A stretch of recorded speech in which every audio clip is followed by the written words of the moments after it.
Amazonian sent me another box. Man, it's windy out here. This may be bad audio. In this box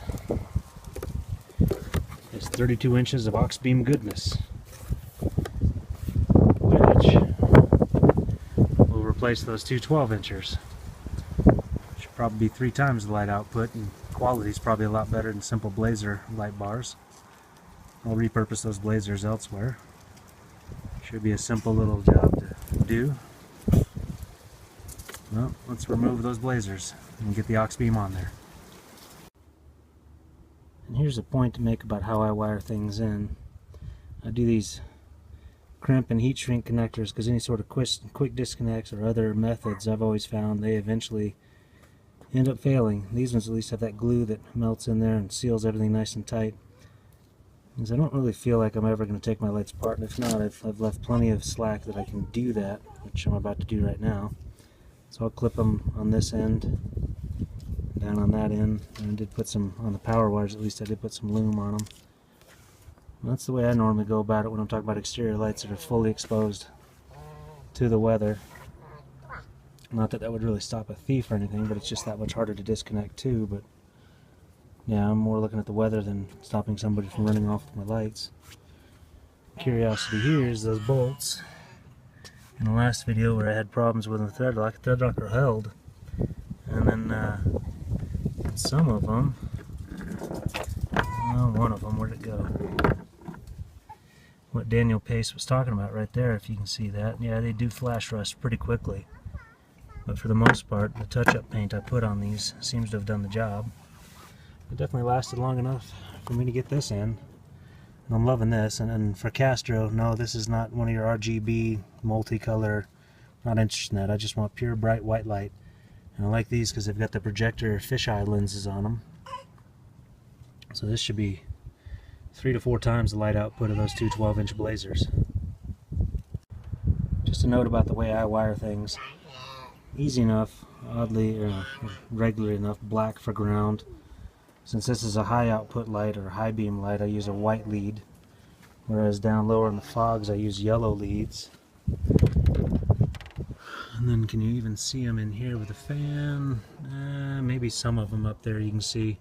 I use blue leads because it's a cooling system, but I do try to color code my wiring so I know which wires I'm looking at as I'm looking in and around and under the truck. Just a simple trick you might try yourself. Here's an interesting comparison. One of the blazers next to an Auxbeam. The ones on the end of the blazers that's showing up in here, they do have something of a projector fisheye type style. Whereas these are nothing but these little projector fisheyes.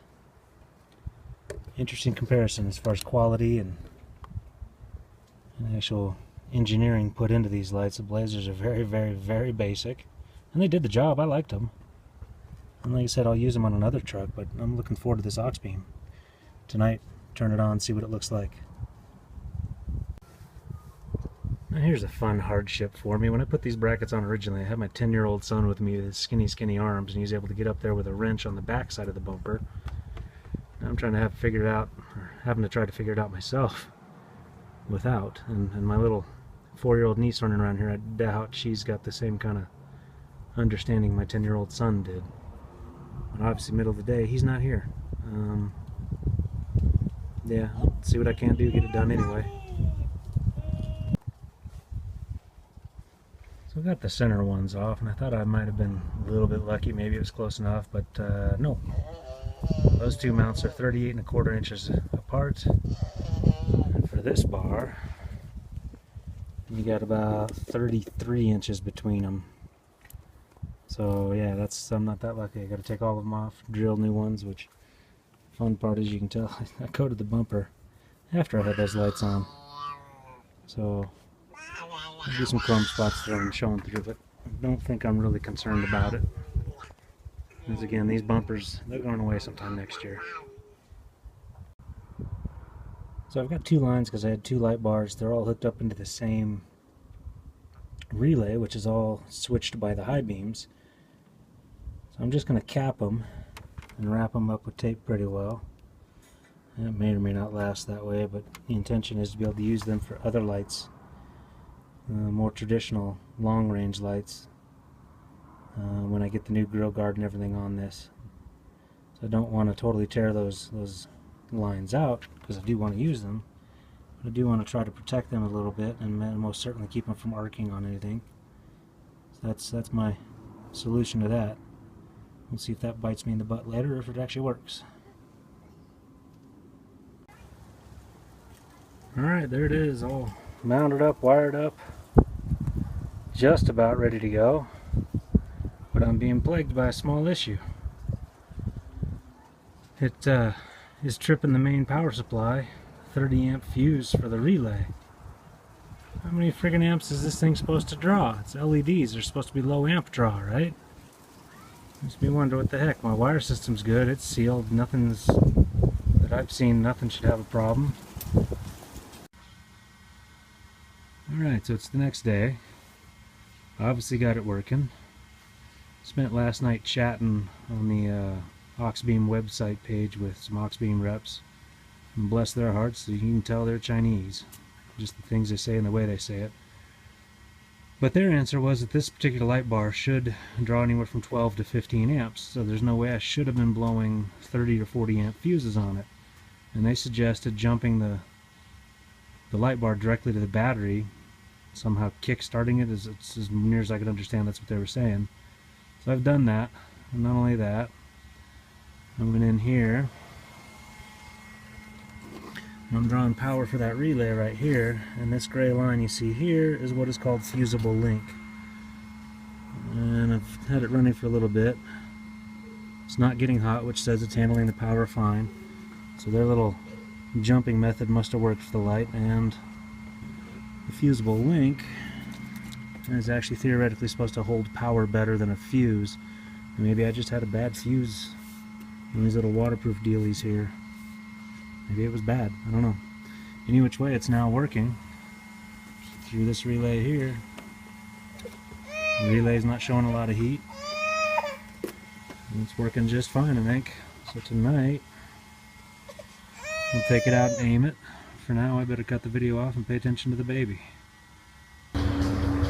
Turn on those Blazer light bars. That's their light. Regular headlights, Blazers. Yeah, that's the kind of light I'm working with.